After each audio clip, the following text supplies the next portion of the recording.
time. And we're live. Welcome to You're Full of Dirt. I'm Aaron Castro. You can find me on Twitter at the Strobro.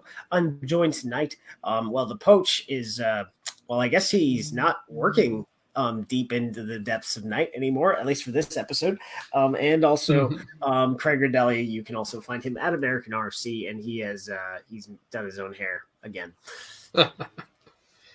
It's the pandemic life we live now. My hair may never see a cut again. There's not much left, so every cut, that's one fewer trips to the barbershop for my life. So what do you guys? I too got a haircut. Unfortunately, my local Supercuts is still closed down, so I had to go to an unfamiliar barber, and really not happy with it. There's a reason I'm wearing a hat tonight of all nights. Not happy with it. No, dude. Really, see, I look like a 50s housewife with short hair. It kind of comes down like almost like in a part, like in some wings and stuff like that. Like the lady asked me like when I was like, oh, I want a short scissor cut. She's like, oh, so you want like a skater cut? And I'm like, no, I just want like a short scissor cut. And I don't know, it's yeah. So a lot to talk about. I guess USA Rugby decided to throw a wrench in my rundown today, and they released a statement on the handling of the Robert Paylor investigation. It was basically kind of a whitewash saying, hey, we screwed up. Yeah, so let us release this totally generic statement. To an extent, I think they needed to throw some stones at some other people because it was an independent competition. Now they did accept the fact that they did not set the standard for that independent competition, because here's the reality is Varsity Cup did not have a citing commissioner on hand, like assigned, like they didn't pay for it, which is run by UWS, and they also didn't pay for an independent judicial official. Now, should USA Rugby have probably appointed one, since it was kind of a national championship event? Again, it was a private competition, and it was also within D1A, but also in the same season. Earlier in the year, it was before the game I went to, which was U of A versus Arizona State. The B-side match had the best way to explain it, he was a college dropout somehow playing with the club. He was not enrolled at ASU, and he was playing on the rugby team, and he wasn't registered with USA Rugby, so that's another one. So the insurance is violated. So they're like the collegiate club and Arizona State University are exposed to litigation and liability and all that stuff. Well, in the same season, like a dude got his face caved in by a player. And in both instances, and this was 2017, in both instances, whether it was D1A or USA Rugby, they never, ever published the sanctions on players and coaches from either match. For the ASU case, the player was banned for life, and the coach was banned for 3 years. In the Arkansas State versus Cal and Robert Paylor injury, the player, I guess, escaped sanction. I wouldn't say – I don't necessarily think it was intentional to break Robert Paylor's neck. I don't. It was obviously intentional to bring them all down with an illegal technique. But USA Rugby did the judicial officiating and the investigation following, and they never released a statement on the actual results with the judicial report, and they never released the sanctions. And what happened, like I said, the player escaped sanction, who I won't name, but the coach was also banned for 3 years. Now, however, the issue that I was finding, as information began to leak out about the subsequent investigation into the match in which Robert got injured, there seemed to be forms filled out that specified that there was no footage reviewed by the JO, that there was no witnesses to the event, either players or coaches interviewed. It was just a very preliminary review. I wouldn't say it was preliminary. I would say it was shitty. Because I really implore people to read Jack Clark's comments on the whole situation. He lays it out very eloquently. I'm not going to do it. The report was over 50 pages. And yes, he did not talk to people. And I can understand some of it. From a litigation and liability perspective. However, was it poor? Yeah, it was kind of shit. I wouldn't say too little too late, but I wonder if the reason why we got to this is because of the dramatic shakeup in leadership. Like now, you have an interim board that is led by somebody else. Hats off to Paul Santinelli, who's trying to steer the ship. Absolutely, Paul, you are the man. And that's probably why this finally got done, is because we were like, whether for whatever, we have never addressed this issue, and this issue has been a black eye on our sport and our organization, and we need to just say we screwed up, like as our, Well, hey, it's a common theme in this country right now that people are kind of accepting the negatives in their life, in society. So, coming clean and apologizing, better late than never. So there's that. Did you watch any Super Rugby this weekend? Craig just said he watched 20 minutes while he was on the John in prep for our show. I was not on the John. I was, however, at my sister-in-law's baby shower this weekend in Massachusetts, which was a 48-hour intense family affair.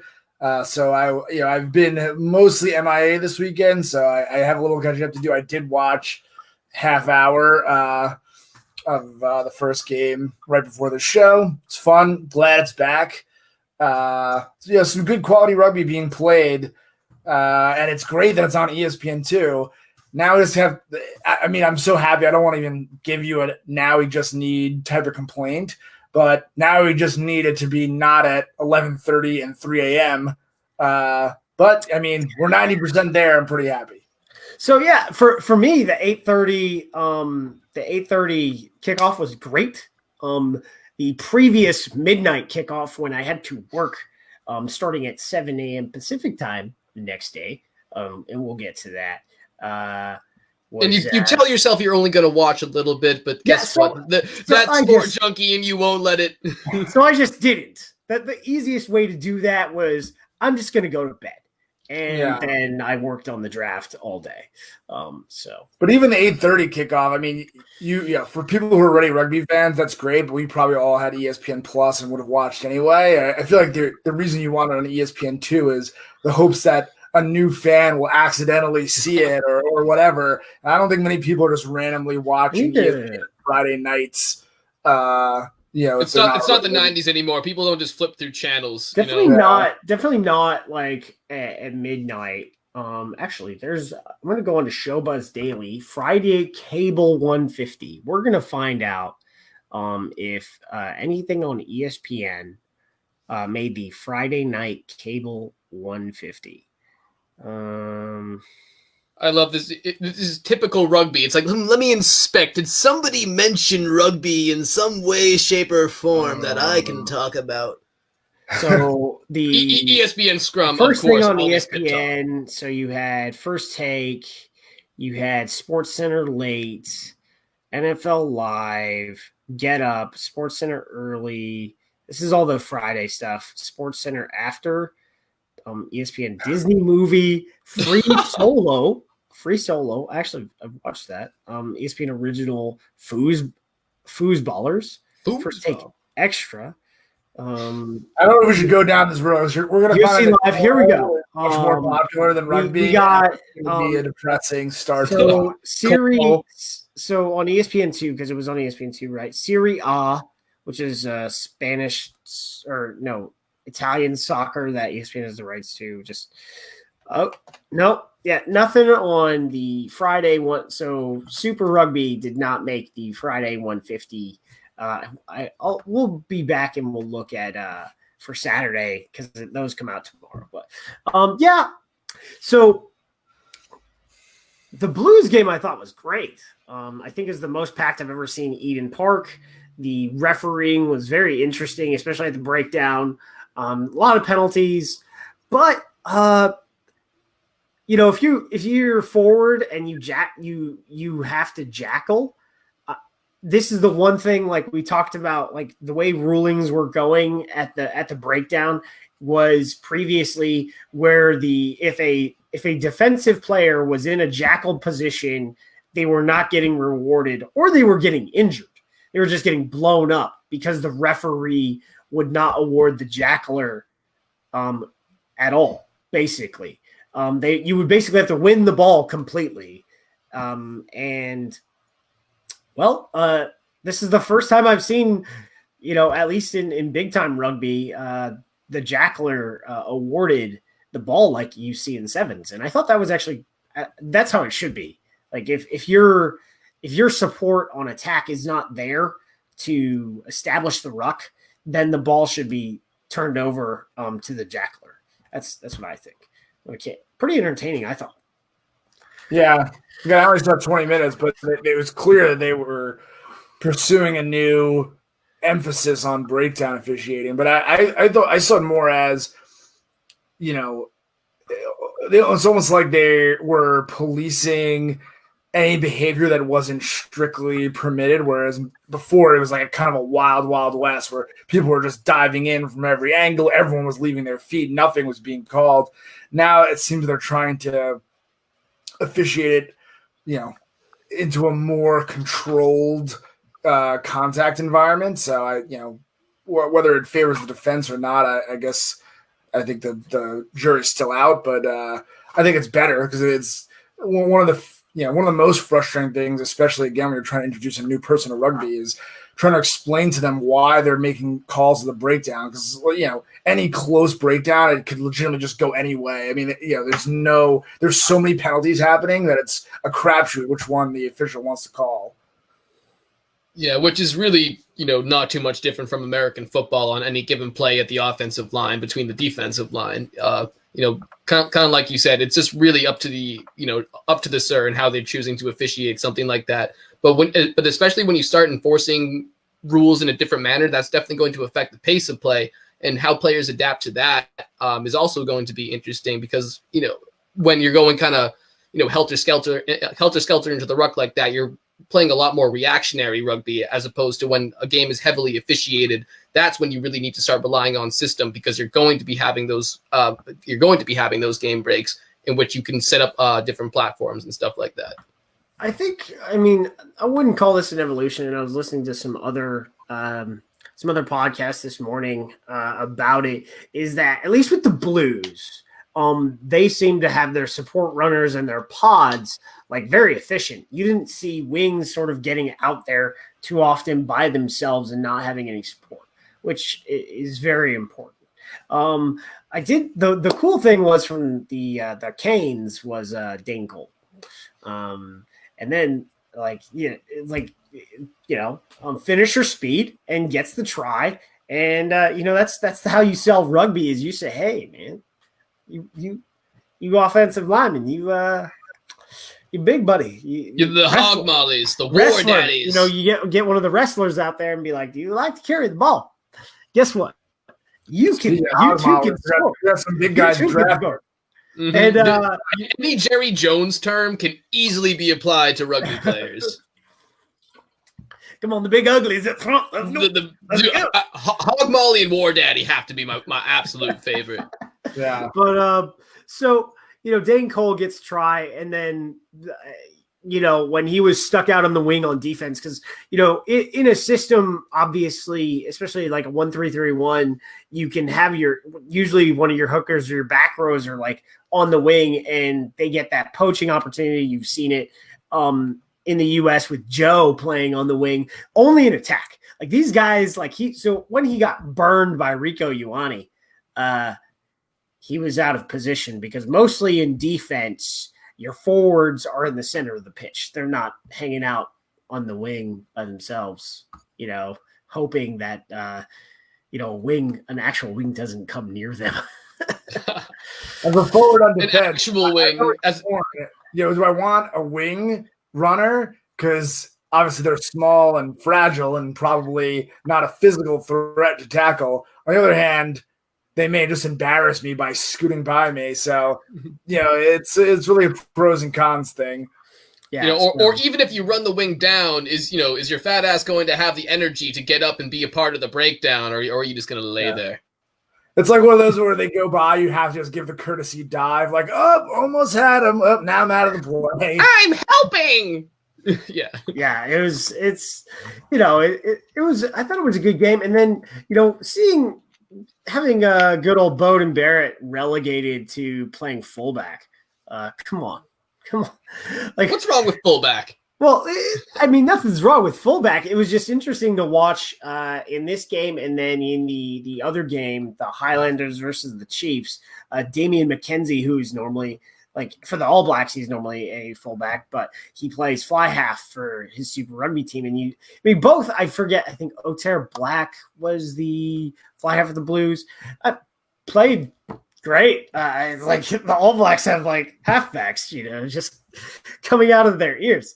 And then, but you saw Damian McKenzie for the first time post, like, really that I'd seen him post injury. And it was like, where was this guy for the World Cup? If he never got injured, things would have been wild. McKenzie's nasty.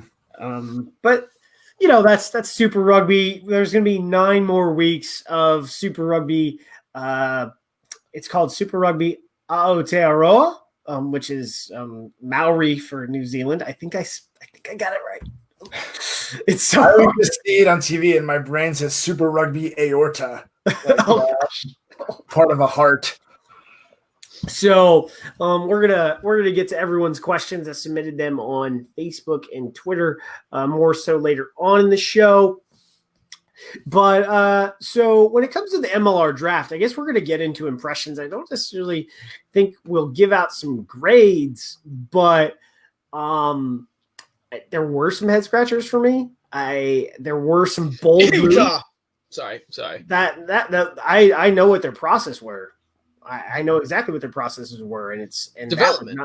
That was not a head scratcher at all. If people actually listen, if people actually talk to Brandon, they would know what Utah was doing. But I guess no one wanted to talk to Brandon. That is a good point to start out with, is that Utah did make some comments ahead of the draft saying that any guys they picked would be given the chance to develop. 2 fly halves out of the gate, though. I believe. Only one's a fly half.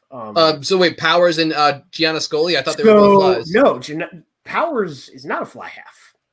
I don't know why people are saying he's a fly half. He did play fly half at Iona as a freshman and a sophomore, but he is a center. He has played center the last 2 seasons, so I have no idea. So that means he put muscle on him at some point after sophomore year. That's the only thing that basically means. But I mean, like, if the developmental process works, then that's a guy who has that versatility between center and fly half. Then you have Giancarlo. I'm sorry, how do you pronounce his? Gianascoli. So Gianascoli.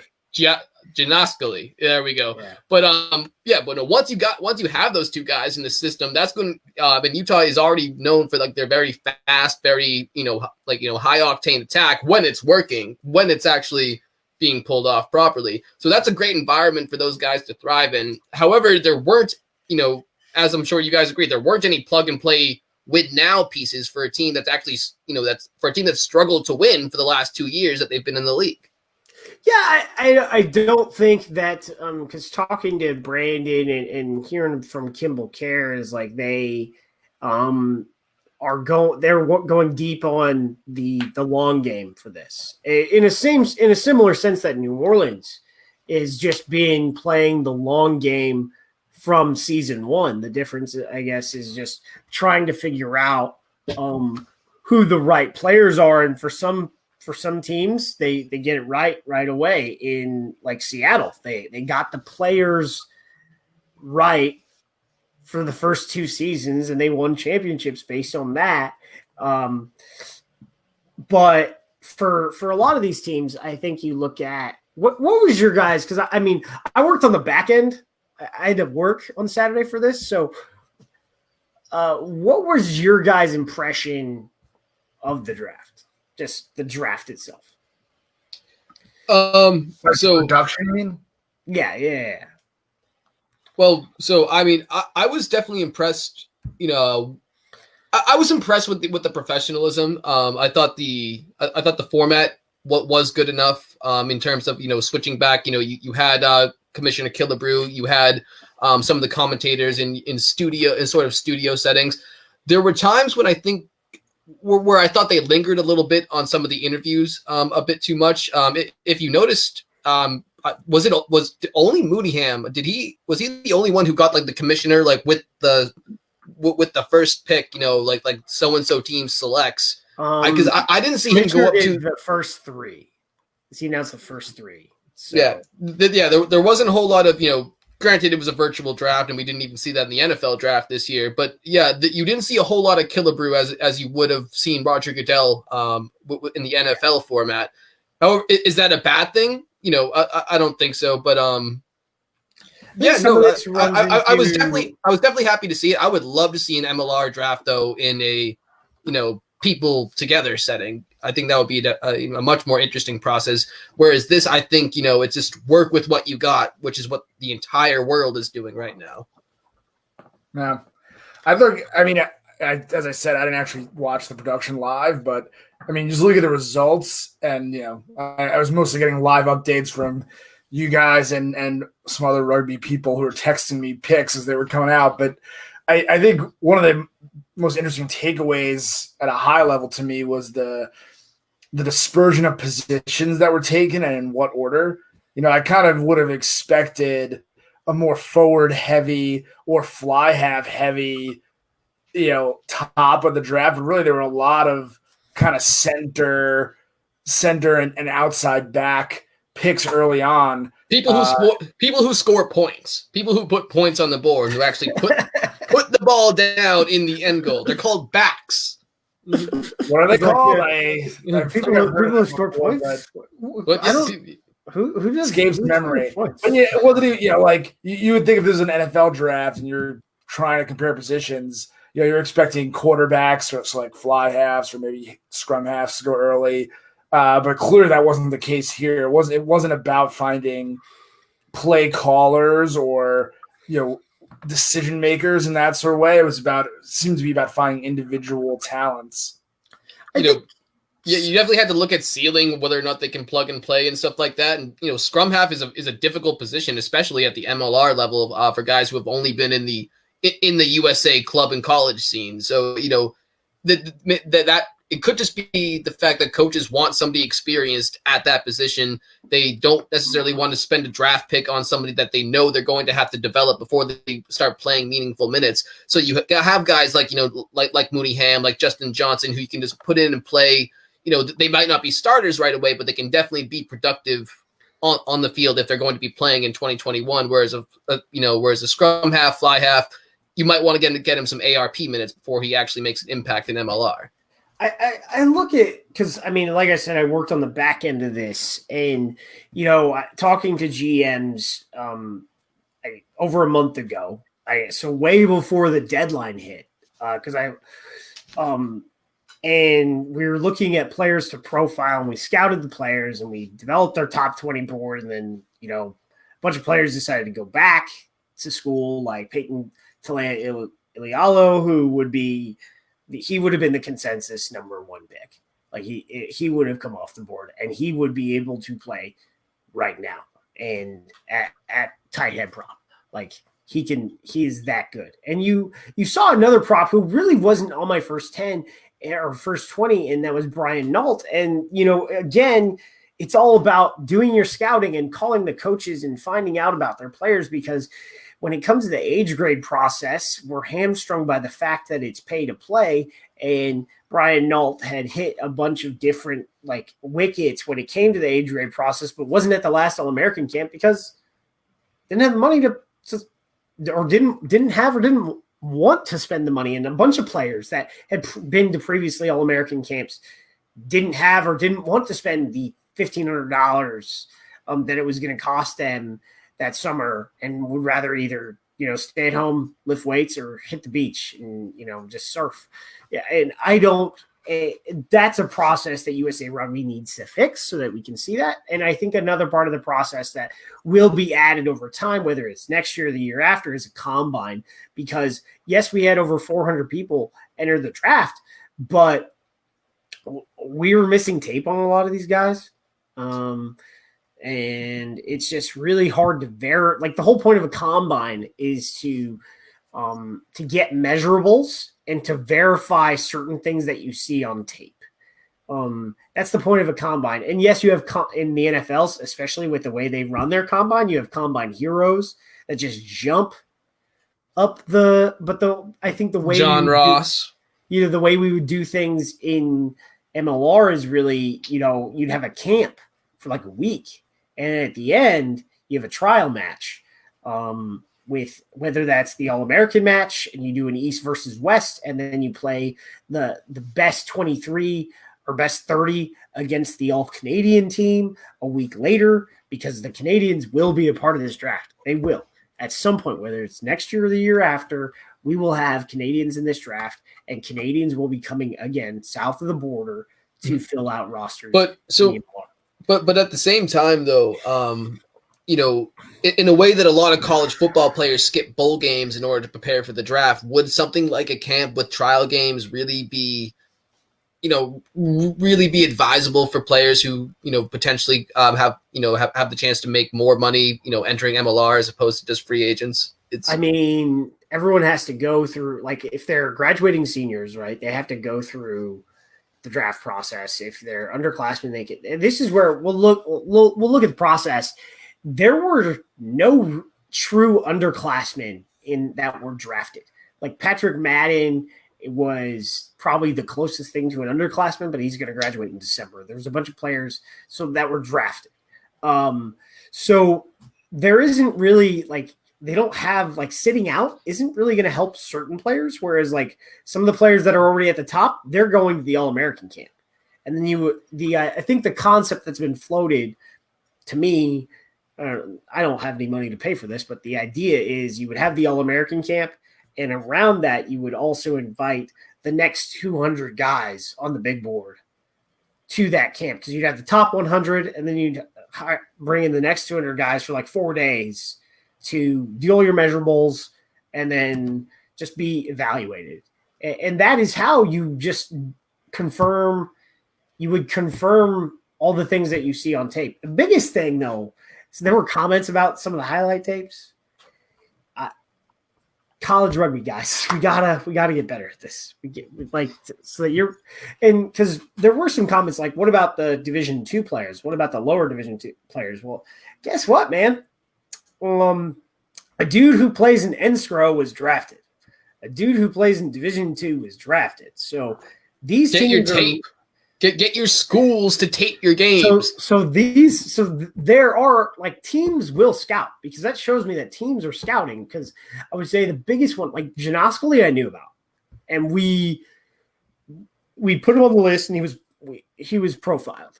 So I knew about him. A lot of teams liked him, and I think Utah was going to try and get him as a free agent, but there was enough out there that people were I think he would have been picked up if they didn't draft him when they did. And then they got the big pick, which I'll talk about later, in Elijah Hayes. I know that, some people look at Utah's draft and they say, I don't know about that, but going back to the first pick, and I don't want to do grades at all for me. You guys, I want to hear your guys' opinions on this. Going back to the first pick, talking to GMs throughout the last 2 weeks, I kind of knew that, and especially talking to Colton Cariaga at Life University, is like, and also speaking to Connor Mooneyham myself, is like, this guy was the most ready to be a professional rugby player of any of these guys. He was and he's older than most of them, because he's a member of the Church of Latter-day Saints, and he went on a more mission for 2 years. So he's a little bit older, and he's more mature, and he's that kind of guy that you're going to want on your team, and he's just going to set the tone in the locker room, especially for an expansion team. You know, like he's a very good person, and he works hard because like this guy came back out of shape from his mission, back to life, got back to practice, got back in the gym, and worked himself back into a starter on that national championship team last year. Like it was almost like, to an extent, the way it was described to me, it was almost like he never left. But he had a different level of maturity to him than before because when he was there, he was a starting wing center for them.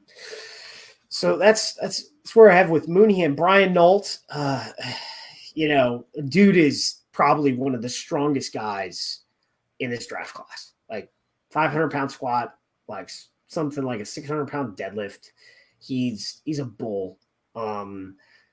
And I think Nola was smart because I know that people were trying to get the second pick after they traded for it. I don't know whether it was for something else, but or to get Brian Nault, and they were like, no, we got to take him because he's the one we want, and he's also another player that will play significant minutes. It was, like Nola's a team that doesn't need a lot to like get over, like to get to the next phase, which is, being successful in the playoffs. Like they just needed a few pieces, and I think they got those. Yeah. Aging front row with some reinforcements. Definitely. I talked to a former teammate of Mooneyham, and he said the first thing he said was straight class. Like you said, Aaron, the kid is a very mature, very good person, and he's going to be great in the locker room for an expansion team. That also totally fits the bill of somebody who can be the face of a franchise, in a new market for the league. And I think that's a really underrated aspect of this draft, is that it builds hype for these individual players that fans can rally around. And that rallying around that one individual player creates conversation around the team. That conversation creates exposure. It's the kind of domino effect that you want. I think Mooneyham is a really good guy who, like you said, he can plug and play, and he can potentially be successful on the field. So that's only going to add to that sort of pizzazz around his name and get people excited for rugby in Dallas. In terms of a few of the other picks, I'm a little bit biased here. I thought Justin Johnson and Kruger for the New England Free Jacks, I thought those were two very solid picks because a lot of the coaching staff and a lot of the veteran players in particular are very forward oriented. So you pick up Justin Johnson, who's going to be a flanker. You pick up Kruger, who, despite recovering from a recent ACL injury, he is most likely going to be headed to tight head prop. So you have guys like Papura and Kensuke Hatakeyama, still involved in that program, who are going to be able to, to tutor these guys and bring them into the professional environment and help them work on that. And somebody like Johnson is going to provide great depth behind Nalia Dawai and Owen Hunt as well, and perhaps even push them for a starter position. So plenty of really good names taken in this draft. Plenty of guys who. It's kind of cut down the middle. There's guys who are either going to be, developmental prospects that they're really betting on for the future, and there's going to be guys who can contribute right away as starters is maybe going a little bit too far, other than guys maybe like Nault and Mooneyham, but who are going to be able to contribute as depth and as subs in games right away. I think like a guy like Justin Johnson is another player that I look at, like if you needed him to play right now, he could probably, if you needed him to play right now, he could give you 30 to 40 minutes every game, and probably settle in as a starting six, as a blindside ladder in his first season if you needed him to. Like he's very very strong. He's a big boy. He's a player, and he's talented. Patrick Chung was excited about the pick so much that he made a video for it. That's great for MLR. Yeah. One other player, though, however, he is kind of like in his own category. I said there's developmental players and plug and play players. ATL's draft pick, who I'm missing his name right now. So they picked a player in the first round who they know or knew would be doing a year overseas for development. I don't know if he's doing a year overseas. I think because like this is actually difficult. I think he might be going on like to play overseas club rugby in the fall. And to where like, hey, if he goes to play AIL on a tourist visa or goes down to New Zealand or Australia on a tourist visa to play in the top level club game, well, good for them. I think a year's, it depends. Like I know that Ryan Rees is trying to go overseas for a year. That's why he didn't enter the draft. So we'll see. But I think by entering the draft, you're saying, and not sitting out if you're graduating your senior, you're saying I want to play now. That's what I think. Now, does that mean he goes through 404? Or does that mean he goes and plays for like say UCD or Lansdowne or some other club in Ireland, right? I don't know. But that was a comment from Dan Power, and that is the word that he's going to at least go play some club rugby in the fall. You have to believe in a kid's ceiling and be pretty confident that the fact that you're going to be holding his rights. If you're going to spend a first round pick, on somebody isn't going to contribute, in either camp or in practice right away. Yeah, and one other thing, I think you guys covered it pretty well. But one other interesting thing I kind of never thought about until this played out is, first overall pick, Life guy. Life had a few picks in the first round that were not going to Atlanta, and I guess prior to the existence of a draft, you kind of had the sense in their one season or partial season that Atlanta had something of the vibe of the college crowd. They have strong connections into the college rugby in America community, and they may have had an advantage in being able to access all these Life players and even just other college players that because of the draft is I guess been evened out. So it's interesting to see. I wonder, I wonder how this changes Life's long-term strategy.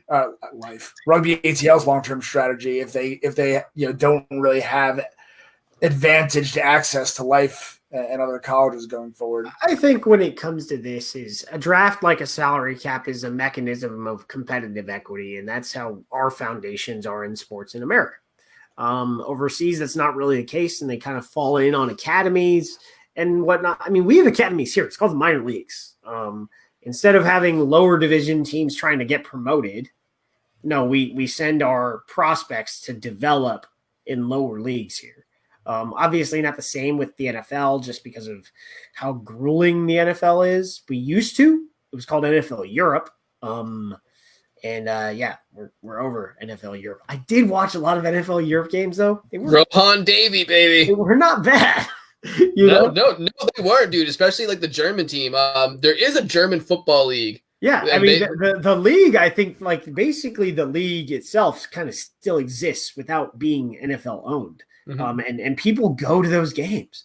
People get paid, Germans get paid to play football. I actually watched a whole documentary on this recently. That was made by an American football player currently playing in Germany. Only foreign players get paid in the top level GFL, and then there's like a secondary division as well where nobody gets paid. Every team is allowed to have like between 2 and 4 Americans, and just like MLR, you can trade foreign player spots and stuff like that. It's a rabbit hole that I really recommend if you have some free time. Go ahead and fall down it. A lot of us have free time right now.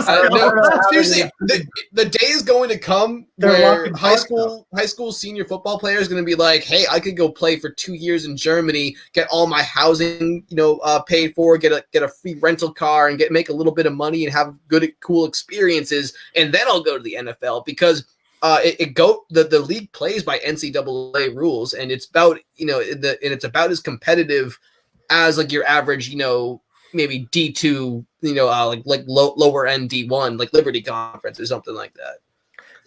If you Conference USA, sorry, it's football. How are they going to continue to staff their they're American college graduating players when all those players are going to NRL.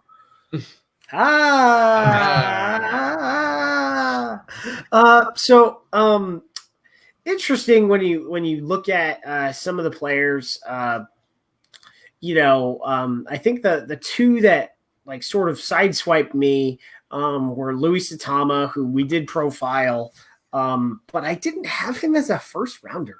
I thought that was interesting. He's like 5'8" center, very powerful player when you look at him on tape. But how many centers do we have are 5'8"? In this league, even. I think get leaner, put him on the wing. He could probably. I haven't seen his kicking, so maybe maybe he's like a Teo. That would, if he turns into a Mikey Teo clone, then that is the greatest pick of this draft. But I think he could. But does he have the goose step? You cannot be Mikey Teo if you don't got the goose step. Yeah, and actually make it work. Sorry, that's another very important point.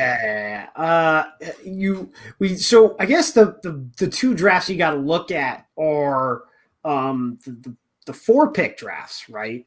And then we'll kind of look at Old Glory and NOLA, since they both signed a player, a free agent before the draft, basically.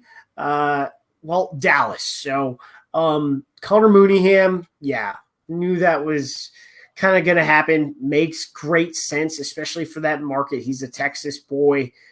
They also, let's see, what was their other? Straight out of Woodlands Rugby. What was their other pick? Oh, Tommy Hunkin Clark out of American International College, also a teammate of Louis Satama. Product. When I look at a lot of these players, and you want to see high level athleticism, and I know overseas they say, hey, if a guy's 22 and he's barely starting to play rugby or something, like 18's too late or something like that.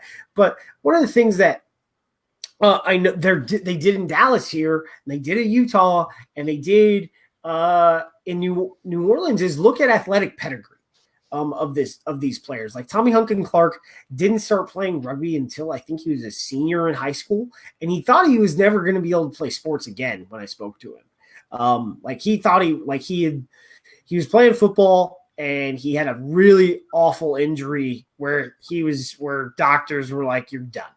And then some of his friends were like, you should try and play rugby, while he was recovering from his injury. And so took it up in high school, got a call from, I think, Josh Macy, Josh Macy when he was at AIC, and went to AIC and became an under-20, became an All-American, but he hasn't played a lot of rugby when you think about that. But he's already developed to that level. Then Levi Van Londen. This was an interesting one so we go, hey, how deep did these guys scout? Levi Van Londen is a 6'1" center out of University of Wisconsin Whitewater, so a Division II program. Didn't play a lot of rugby until college. He wrestled and played football in high school. He was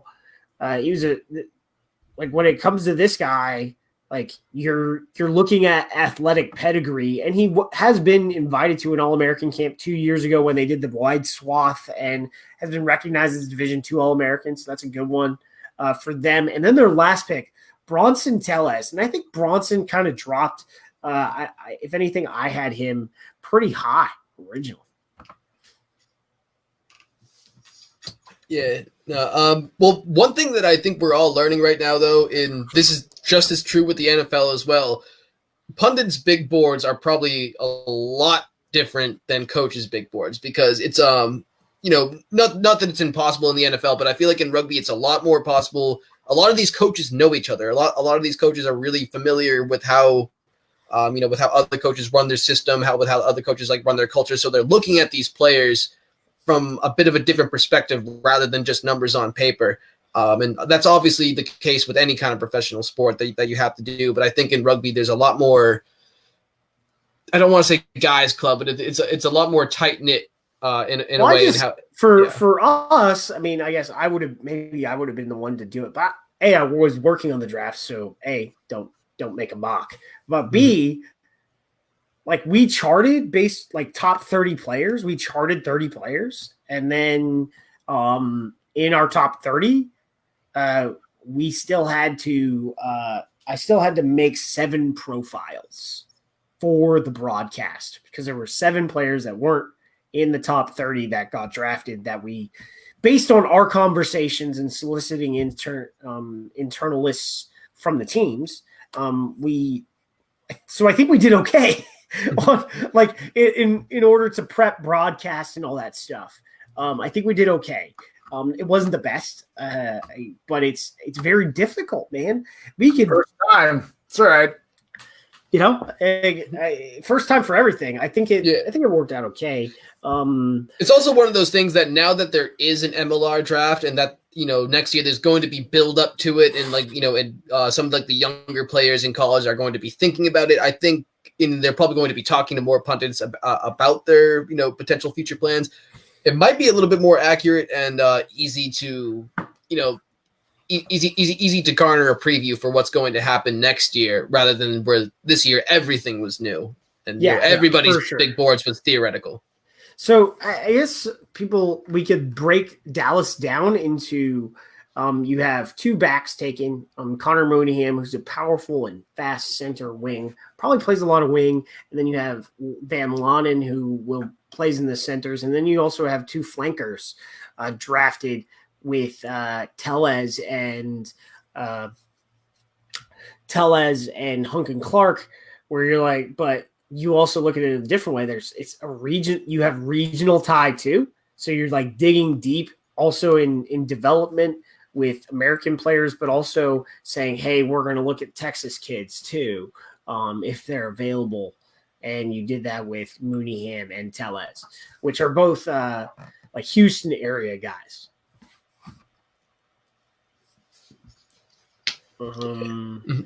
So I know, Liam, you had an opinion about Utah. So let's talk to the other 4 pick. Let's talk about the other 4 pick draft. You know, talking like I spoke with Brandon and I knew where they were going. He wanted to look at, and I mentioned this earlier in the show, athletic pedigree. So if you look at Derek Ellingson, this is a guy who has earned himself into where he was at St. Mary's. Like a lot of guys who play at St. Mary's are recruited to play rugby at St. Mary's. He was not recruited to play rugby at St. Mary's. Didn't he go to a Jesuit though? This guy was in the USA hockey system. So like this guy was in the USA hockey system.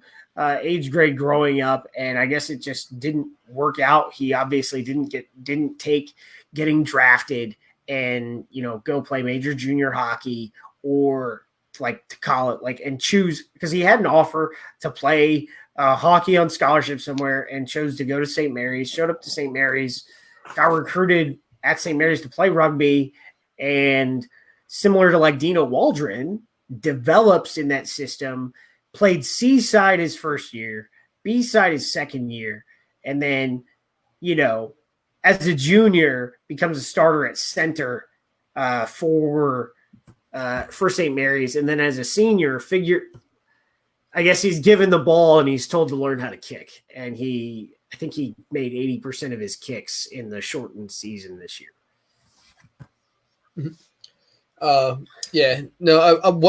Honestly, a lot of these teams that had multiple draft picks, and they're I feel like Utah. I feel like definitely encapsulates this. There was a lot less pressure to pick those win now guys because if you have a larger batch of players, chances are at least 1 or 2 of them is going to be successful. So, but at the same time, then you have players like teams like Rooney who completely back out of the draft altogether. Especially when, like we said, there was scrum halves who were apt to be picked. And I guess they probably end up.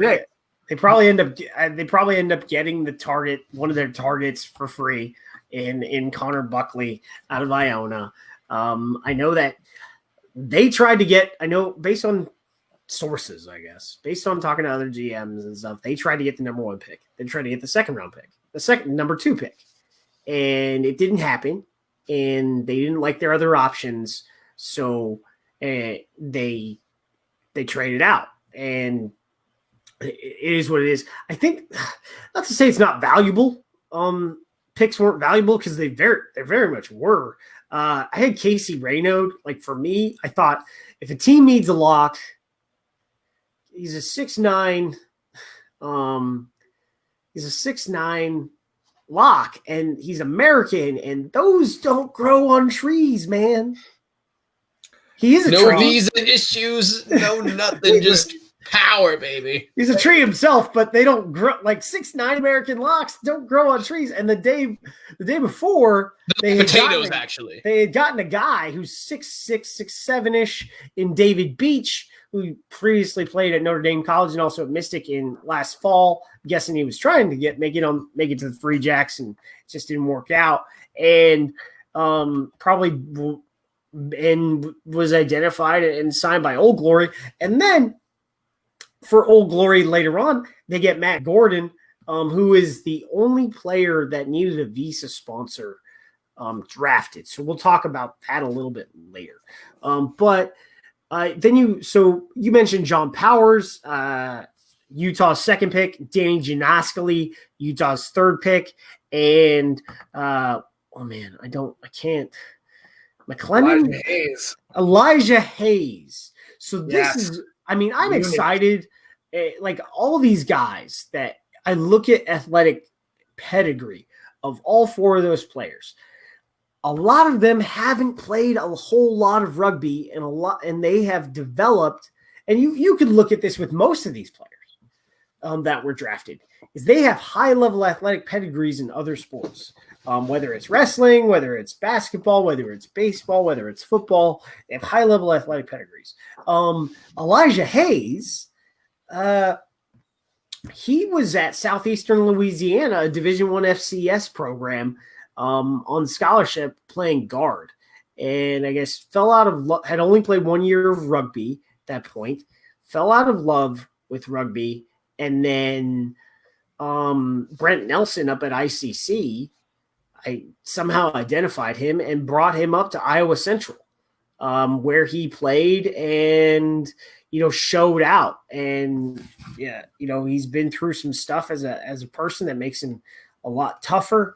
And, he's also strong he's the heaviest person in the draft. My stats here, right? He weighs 280. So he was like 340 or something. I think he was like 340 when he was playing football at Southeastern Louisiana. Like if you look at, that's a big boy. If you look at, he's like 30 pounds clear, the second heaviest guy in the draft. There was a headshot he has on ICC's website versus a picture of him that is most recent. He is a lean man. Like he's a big man. So he hasn't played a lot of rugby. He's gotten good coaching. I think he's a very high level prospect. I bet you could see him play this year. When? Don't know. Utah is. I know Ryan Fitzgerald was like, "Tell Brandon I want my quote back." Talking about the Green Bay Packers and building through the draft. So they're going to develop these guys. They're going to send them to play club rugby. I think a lot of teams are going to use their club rugby system this year a lot more than they did the last year, because you got to get these guys some game time and you got to get them fit so that they're ready to come in and play with the rest of their teammates for camp. In a sense, and also you give other guys a chance to compete for a contract. So I thought Matarazzo, we talked about him, was a good pick. The interesting one for me was Patrick Madden, but then I talked to GCU, and they're like, this is probably the most talented halfback in the California Conference in the last year. He just happens to play for Cal Poly instead of like St. Mary's College. His biggest problem is that he plays against St. Mary's College, and he happens to be really good. I mean, he's hit all the bumps that he needs to. HSAA, U20s, very good player. He's probably the one you like develop for the future, really. When you have a guy like Joe Peterson coming back, playing fullback as the field general, and Luke Burton coming back as well, playing fly half. This is a kid that you can sink in some serious time to. And then a guy I thought would go higher, San Diego pick with 24 pick, I guess, Mr. Irrelevant, is Cole Zarcone, who has only played 4 years of rugby. He originally went to Central Washington to play football for them. And I guess also fell out of love and just happened to want to stay at Central and was recruited to play rugby. So he's a guy that's very powerful on the wing and just can do things. Who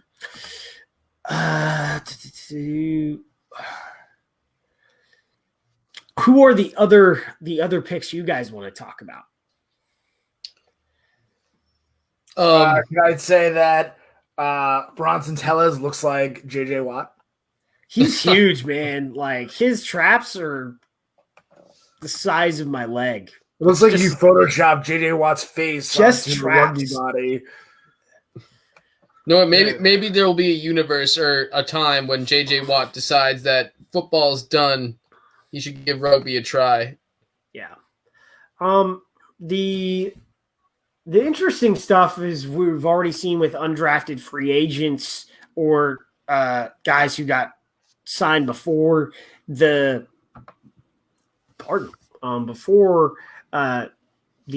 draft. Kean Barry, he was apparently, I guess he found out he was ineligible, and he was on a lot of boards for teams out of UCLA that they were going to try and get in the first round, and then he was declared ineligible, and a lot of teams were trying to get him, and NOLA gets him, and they get three guys of first round value because they also got Andrew Guerra out of NDC, who's just a workhorse, high character dude, only guy that was in college to play and played summer sevens for Chicago Lions, was ever to, make captain on that sevens team that was in college, and also made the dream team for the Club Sevens championship last year in 2019.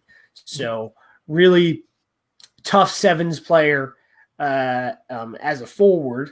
And I know everyone hates the forwards that play sevens, but think about this. I once propped during a sevens match, dude. Three Chicago Lions. So 3 Chicago Lions were drafted that all went there to play summer sevens. Andrew Guerra plays like open side, but you had a hooker in Stephen McLeish and a prop in Spencer Kruger. All of those guys played for the Chicago Lions last year in summer sevens. And hold on. I just wanted to point out a guy that you've already mentioned, Aaron. Casey Renaud for Old Glory DC. As you said, he was a total tree at 6'8", and I was just looking some stuff up on him. Turns out he's from Vermont. Oh yeah. Yeah. So he joins Trevor Cassidy as two very large second row players. From the Green Mountain State. Casey's from South Burlington.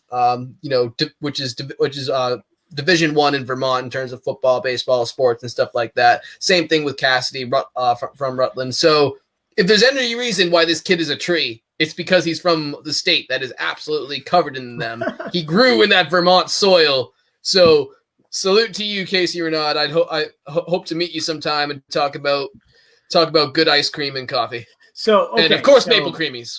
So get this. Toppers. to evaluate this draft a bit and talk Penny about Topper's like currency, by the way. Talk about like Salty Thompson a little bit, who was the previous high school All-American coach. He still runs Eagle Impact Rugby Academy.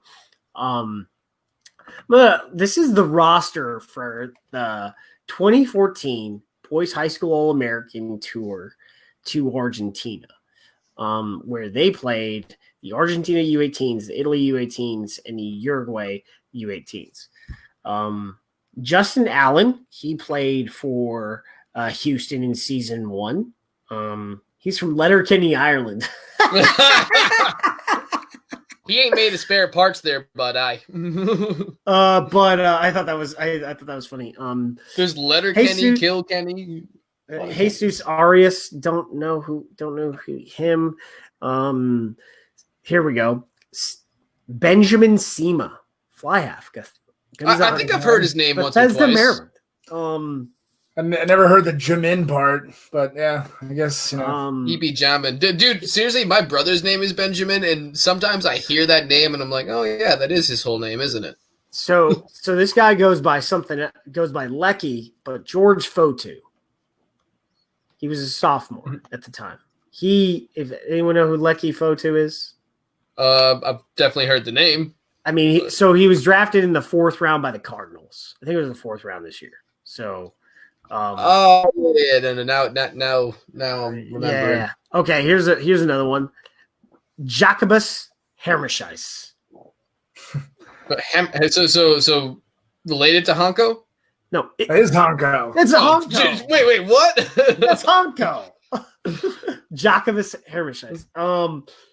Seth Holloman. Okay. So that's a guy who played for the Raptors. And I think he has been signed by an expansion team as part of the dispersal draft. Viljami Hilu. Yeah, I think I've heard his name once or twice as well. So Vili Hilu, who plays for Seattle. No. Rattle. But whatever. Not Vili Tolutau. Oh yeah, freaking. Sorry, my bad to do to Vili up in Seattle, man. I didn't even think about it. Now we have 2 Villies in the league, right? A Billy. Here we go. Jack Iscaro plays for New York, I believe, right? Or is it Old Glory? Is it Nola actually? Jack Iscaro. How do I have I think he is signed by Rooney, but I don't think he's ever been selected. Old Glory. Okay, yeah. So Jack did play, and he also went to the Glasgow or Edinburgh Academy last summer as part of that partnership with Old Glory. Okay, so there's that. Here's a good one. Siausi Mahoney. Nice. Mahomie. CC. Mahomie. Pretty sure that's what Pat Mahomes' fake agent calls him in that State Farm commercial. Both Honko and CC on the winning Earful of Dirt fantasy squad this year. Here's a good one. Aaron Matthews, drafted by Seattle.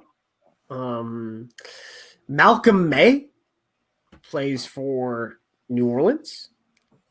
Brian Nault, of course. 2nd overall pick.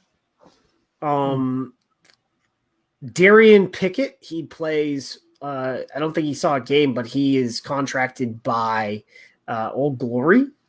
Jolie Takoisuva, everyone knows him. I think he played for Utah. He plays for, how do I not know where this player is? This is obviously I know where Jojo Takoisuva plays because he plays for NOLA. Obviously, I'm an idiot. Sorry. So, needless to say, this team is chock full of players was chock full of players. Yeah, who had high ceilings. Oh, so here's another one. Calvin Whiting, he plays for Utah, and Mitch Wilson. Yeah, who plays with the New England Free Jacks and shares my April 15th birthday. So, needless to say, Salty apparently knows what he's doing, and a lot of those guys play in Major League Rugby. So yeah, I thought that was great to look at as a list, because I was like, dang, like look at all these dudes. It's like, one of those like, college bowl game rosters. You're like, wow, So what was the? So what else did you guys like about this process? Because I remember chatting with one of the guys that was interviewed on Saturday for the broadcast. He was like, "Yeah, man, it's gonna be great. We're having a barbecue at my house." Like, I'm pretty sure that's what a lot of NFL draft picks did, considering so all these guys, like, how does that not like increase this is going to increase the interest in MLR itself, because they're going to invite all their family to barbecue to watch the draft. They're going to, so all their family's going to pay attention, but I think it also is going to drive interest in the college game, because now everyone's going to want to know who the next draftees are, rather than it just being random, free agent signing like it was previously. Yeah. I mean, that's the beauty of drafts. It does exactly that. It's a marketing tool, and it also facilitates interest in college, because you want to, be invested in your team and care about who they're going to draft, which means seeing the college players before the draft actually occurs. Which is definitely what you want to see the college players. There's not much footage of them, but which is definitely what you want to aim for. You want to create that harmonious dichotomy where everything is just sort of symbiotic and beneficial. So, I guess there's two things, I guess, as part of the draft process that I to an extent, I want to editorialize on. So there were two outlets that basically published, I wouldn't say details because they were both incorrect, saying a player was ineligible for the draft. He was in fact eligible. I know the mechanics of the draft, and I know when the articles came out. I would say that the articles had no effect on his draft status. I don't know how many teams they spoke to, but in general, probably shouldn't be commenting on draft status unless you have like a direct quote from like the commissioner. Mm-hmm. That's just my opinion. Don't make that kind of judgment based on context clues. All right. Don't put together your own pieces of the puzzle if you're not getting information filled in from the people directly at the source. And this, like the articles that were published, set off a whole chain of events where the coach got a hold of the deputy commissioner. He's like, no, like he's good, like he's eligible. The player went undrafted. So if the player reads that article and he knows that he's eligible, but then goes undrafted, he's probably going to be crushed. So there's that. And then, and we'll talk about why I think certain players went undrafted. And I'll name them, why not?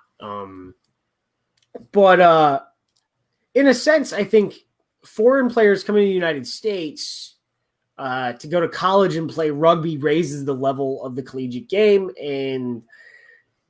But at the end of the day, if it's a 2-round draft, the value of a foreign player that is in college is actually significantly lower. There was only one player drafted that needed a visa sponsor, and that was Matthew Gordon. His former coach works for Old Glory, so there was a tie there. I also think that based on the fact that Cam Dotson out of GCU, who was projected by another outlet to go number 1 overall, that he went undrafted specifically because of him needing a visa sponsor. So the idea being, I don't want to waste an asset on a 50-50 shot to get his visa approval. Mm-hmm. Now, do I think his services are in demand? Yes, I do. Yeah, I think there's a lot of people who are going to be calling his number. So I think a lot of partnership incentives. Or whatever the hell you would give a kid his age. I know, right? Like the MLB doesn't draft foreign players anyway. I mean, That's not like it's unprecedented to have only domestic players drafted. Well, I mean, so it's not unprecedented, but we're talking like, so the MLB does draft foreign players that come and play in the American collegiate system, but they also are a league that doesn't have to deal with visa issues. All of their visas get approved. Doesn't matter where the kid is from, like doesn't matter. Player gets approved. Because they have that history of being a major sports league in America. They make a lot of money. Like, so having billionaire owners definitely helps. So like I think that we're in a place where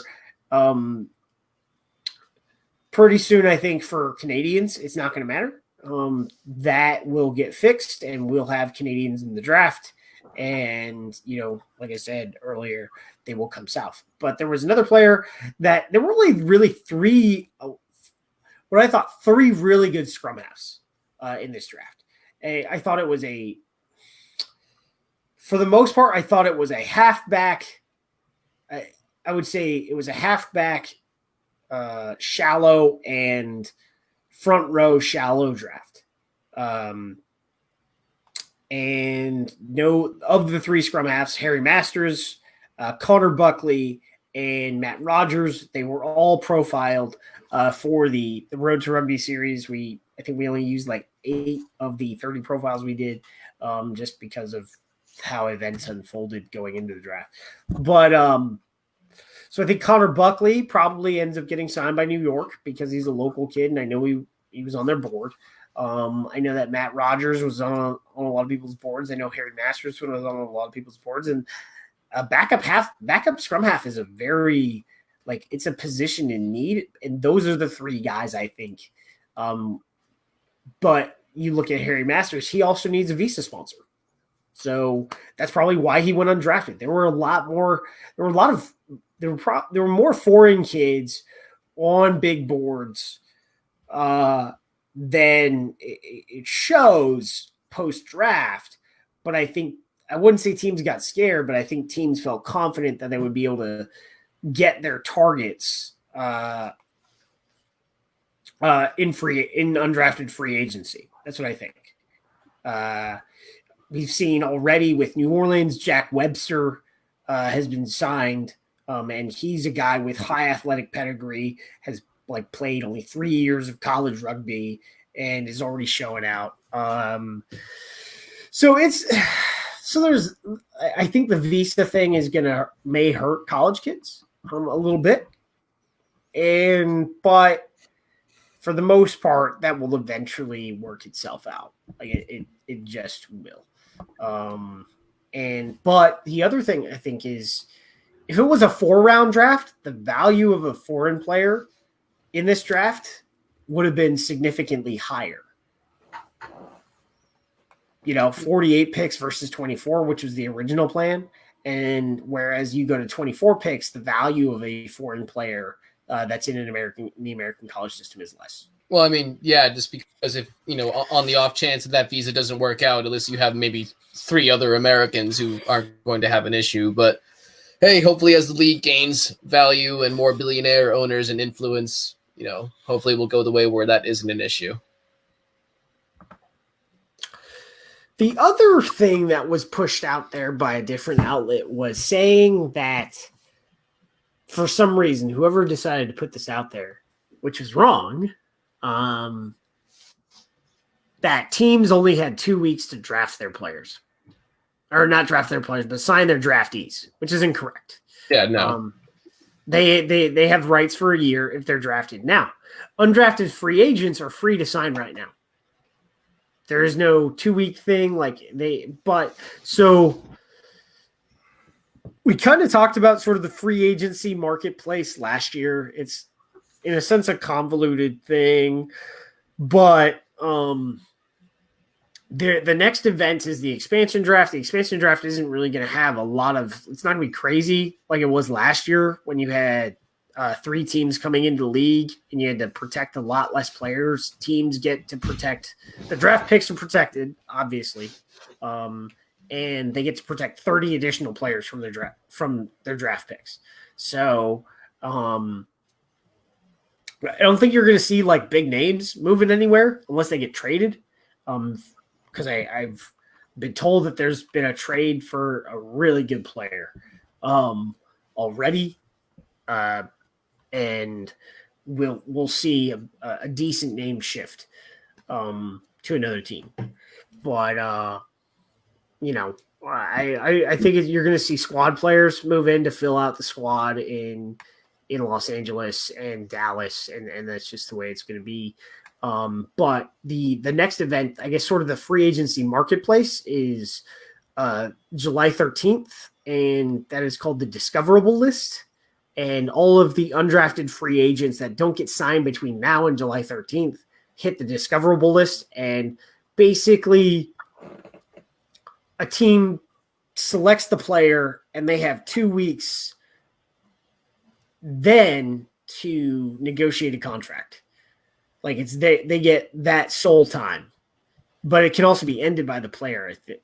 I don't know, but they get exclusivity for 2 weeks, which is probably too long a time. I don't know, but based on talking to GMs, I think if the undrafted free agents hit the Discoverable List, those guys probably aren't coming to camp at all. Like those guys, like if they can pick up their bags and move and try to play for the academy teams that will happen in the fall, but they will be doing it to make it on their own for the most part. All right. That is the MLR draft, first ever in history. The other weird thing was last week, Rugby America's Politics. Did you guys, Craig and Liam, did you guys read any of this stuff? What you're talking about? It all flashes across my news feed, man. But at this point in the ongoing series that is America.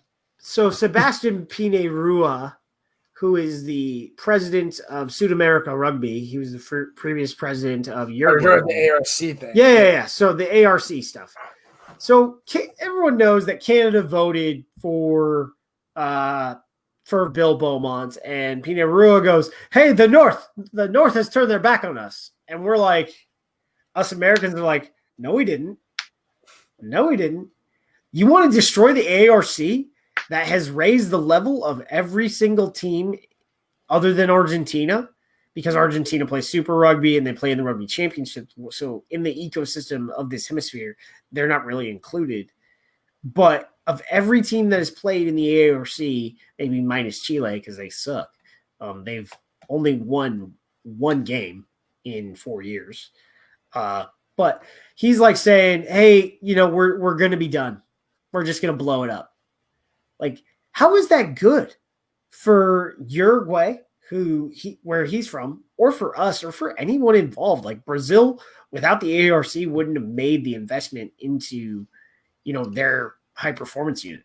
I think it's just one of those things where, America has had some highly publicized, failings, in rugby. Most notably the Wales game down there in Virginia or whatever the heck it was, that was horribly scheduled and alongside a few other rugby games. We had the the Sevens World Cup that turned into a total financial disaster. We've had the RIM disaster. We've had the declaration of bankruptcy. I just think there's a lot of reasons to be hopeful for the American market, but I think in the short term, especially what's going on politically in the United States, politically in the United States has nothing to do with this thing. Like this has to do with Canada. I think when cities are burning to the ground, I think that might. No, this is like the ARC is not going to happen this year. Like it's not going to happen because I'm talking about a guy, a member of Sudamerica Rugby is vindictive against Canada for voting for Bill Beaumont. And because of that, he wants to destroy the America's Rugby Championship. Well, I mean, that has nothing to do with Trump. That's never happened in rugby. People's emotions and egos have never ever gotten in the way of a decision in rugby. Right. I just cannot believe that. No one's ever been mad at Canada in the history of the world. So yeah, right. They're so nice. The Canadians, I mean, they're so nice. We've really come a long way since last year. We were talking about why Argentina needed to put the full Pumas team into the ARC, and now they're going to pull out the Argentina 15. Whatever. I don't think they'll do it. If they do, then we play without them. I mean, I think I understand their frustration. My gut reaction is this is just a shot across the bow, but they're not actually going to do anything like that. More grandstanding than anything. Yeah. I don't know. It was something to talk about, but then life is like continuously moved fast. Like since the guy went up, like it was last Monday when the article was published, and I was like, this is just trash. Like, why is he saying this? Because all of us, right, have worked very hard. Like not all of us, but like I think every nation that's been involved in the ARC has worked very hard to try and make that championship work. And especially if you read a lot of stuff in South America, like if you don't have this championship, ESPN doesn't invest in rugby in South America. Like so it doesn't raise the awareness of rugby in South America. And you get rid of it, then no one cares.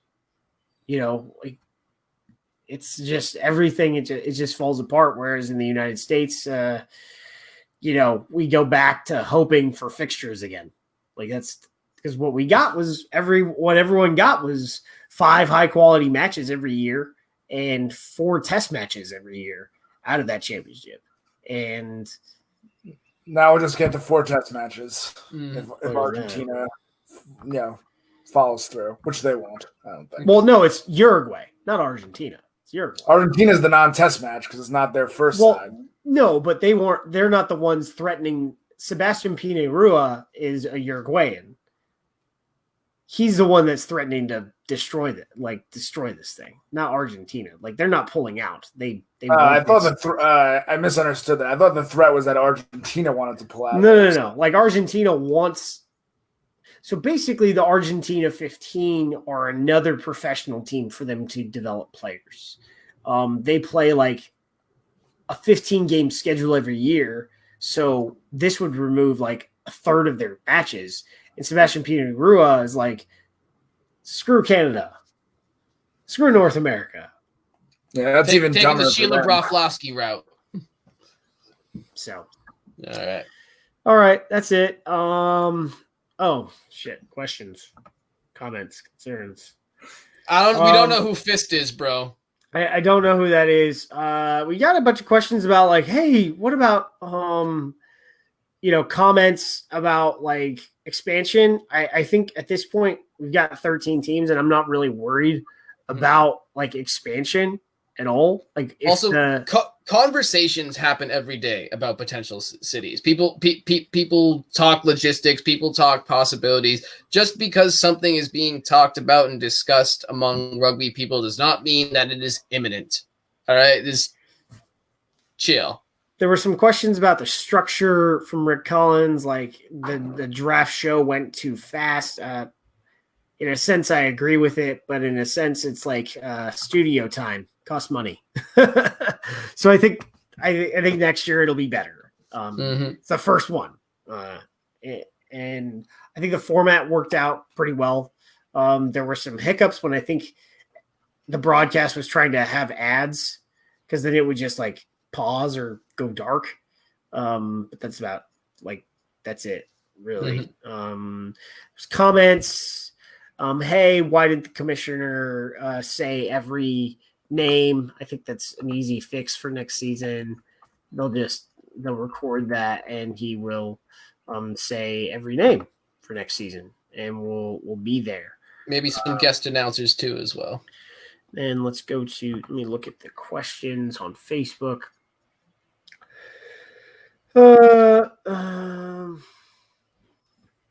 Maybe have the GM make the call on the broadcast.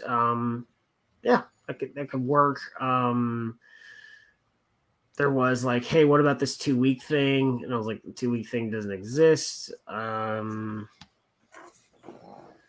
Is there compensation to the team who drafted the player but don't sign him if another team does? Well, like I said, the 2-week thing on rights doesn't exist. So there wouldn't be compensation going if he was waived and then another team signed him. So as far as I know, like I've spoken to GMs this weekend, like all these guys are basically getting on planes this week and moving. Like it's not even like there's like no delay from. You mean they're not packing all their crap into a Subaru and driving cross country? Man, that's the way you got to do it. That's the only way to do it, man. Trust me. Planes even flying right now? I thought planes were over. It's just like for the most part, I think everyone knew what the requirements were for the draft. It said by entering the draft, you will go to wherever you were drafted. Now, I mean, even with the NFL, we know players threaten that they don't want to go certain places. Hey, Eli Manning and Philip Rivers. I was just going to say, I'm pretty sure Eli is the only person that's happened to in the last 20 freaking years. Oh, yeah, I think so too. But I mean, that happens, right? Of course. Players are going to be like, I don't want to go here. Trade my pick. I don't think we're there at all in this league, but so I mean, does it count that Justin Herbert stayed at school because he didn't want to go to the Browns? So I think that wraps it up as far as questions are concerned. So we're out of here. Thanks, guys.